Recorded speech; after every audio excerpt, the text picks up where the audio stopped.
আসসালামু আলাইকুম। আপনারা দেখছেন ব্যালেন্ডারের ধারাবাহিক টিউটোরিয়াল। তো এটা 6 নম্বর ভিডিও। এই ভিডিওতে আমি দেখাবো যে কিভাবে আপনারা কোনো অবজেক্টকে, কোনো মডেলকে কিভাবে কাটতে হয়। তো এখন আমরা অবজেক্টটা সিলেক্ট করা আছে। এখন আমরা এখানে এডিট মোডে চলে যাব। তো এডিট মোডে যাওয়ার পরে এখানে দেখছেন ইনসার্ট ফেস। তো ইনসার্ট ফেস এই পর্যন্ত ছিল। তো এখন আমরা এখান থেকে দেখব যে বেভেল কাট এটা দিয়ে কি। তো আমরা যখন এই বেভেল কাটে সিলেক্ট করলাম, এখানে দেখতেছেন একটা লাইটের মতো একটা চিহ্ন চলে আসছে। এটা ধরে আমরা যদি টান দিই উপরের দিকে, তাহলে দেখেন এটার অবস্থা কি হয়। তো এটা দেখেন, এটার লুক পুরো পরিবর্তন হয়ে গেছে। তো এটাকে বলে কাটিং, বেভেল কাটিং। তো এটা আমি এখন দেখতেছি যে কি বানানো যায় এটা দিয়ে। তো এখন আমরা এটাকে ব্যাকে করলাম। এরপরে আমরা যেটা করব,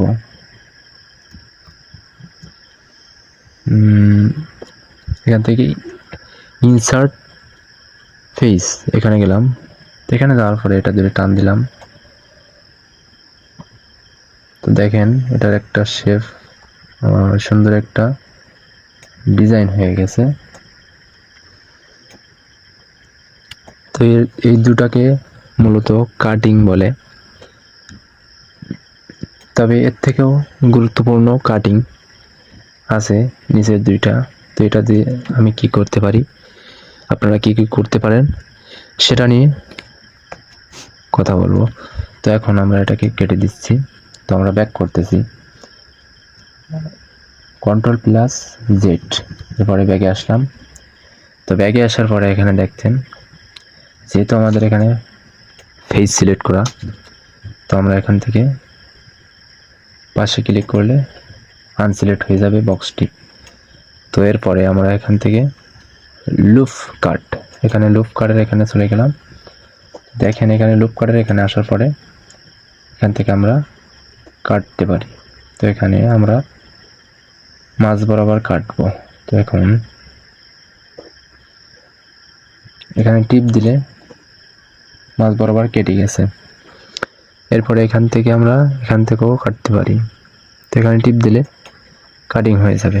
এরপরে এখানে যে অপশনটা আসছে, এখান থেকে যদি আমরা এটাকে বাড়িয়ে দিই, তাহলে দেখেন এখানে কাটিং সিস্টেম অনেক বেড়ে যাবে। এরপরে যদি আমরা অনেক বাড়িয়ে দিই, তো দেখেন এখানে অনেকগুলো কাট লাইন চলে আসবে। তো আমি এটাকে কমাই দিচ্ছি। তো দেখেন এই খুব সুন্দরভাবে এটা ডিজাইন হয়ে গেছে। এটাতে মূলত কাটিং বলে। এইভাবে মূলত কোনো অবজেক্টকে কাটতে হয়। তো এরপরে আমরা অন্য একটা দেখব। এখানে তলে আর একটা দেখতেছেন কিনিফ, কিনিফ কাট নিউ কিভাবে কাজ করে এটা সেটা দেখাবো। তো এখন আমরা এটাকে ব্যাক করতেছি, দুঃখিত।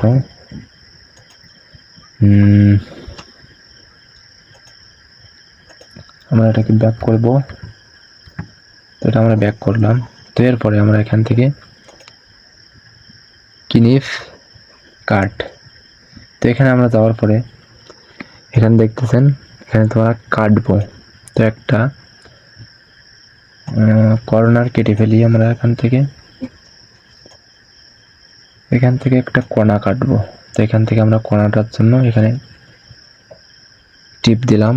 দেওয়ার পরে এখান থেকে দেখেন একটা লাল দাগ চিহ্ন চলে আসছে। এখান থেকে টেনে এরপর এখানে দিয়ে আপনাকে কিন্তু টিপ দিতে হবে মাউসে, নাহলে কিন্তু হবে না। এরপরে এখানে আসার পরে এখান থেকে টিপ দিলাম, এখান থেকে এখানে গেলাম, এরপরে টিপ দিলাম।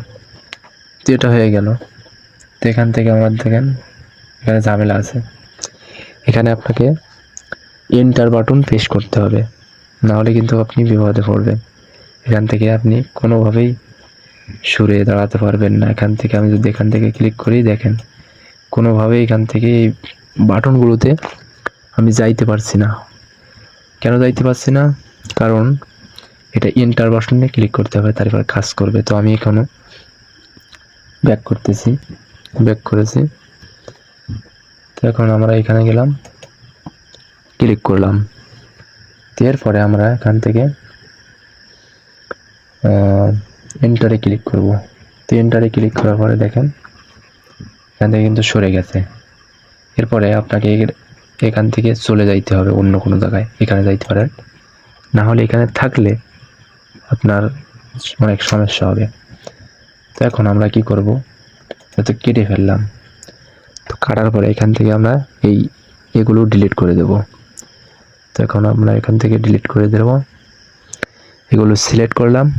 এরপর এখান থেকে আপনি ডিলিট বাটনে ক্লিক করতে পারেন, অথবা এখান থেকে আপনাকে এবারে রাইট বাটন ক্লিক করার পরে এখান থেকে ডিলিট ফেস, তো এখানে টিপ দিলে ডিলিট হয়ে যাবে। তো এখানে ডিলিট করে ফেললাম। এরপরে দেখেন এখানে ফাঁকা হয়ে গেছে, এর ভেতর দেখা যাচ্ছে। তো এখন এই ফাঁকটা বন্ধ করতে হয় কিভাবে সেটা দেখাবো। তো এটার জন্য আপনাকে আপনার ফেসগুলো কর্নারগুলো সিলেক্ট করে নিতে হবে। তো আমি এখন কর্নারগুলো সিলেক্ট করে নিলাম। তো এরপরে এখানে রাইট বাটন ক্লিক করতে হবে সিলেক্ট করার পরে। দেখেন এখানে যে নিউ ফেস ফ্রম ইডি। তো এখানে আপনারা যখন টিপ দিবেন, দেখেন এখানে টিপ দিলাম, তো এই জায়গা বুক হয়ে গেল। তো এইভাবে মূলত কাটতে হয়। তো এই ছিল আজকে ভিডিওটা ভালো লেগে থাকলে অবশ্যই লাইক দিবেন আর চ্যানেলটিকে সাবস্ক্রাইব করবেন নতুন ভিডিও পেতে। Thank you for watching video.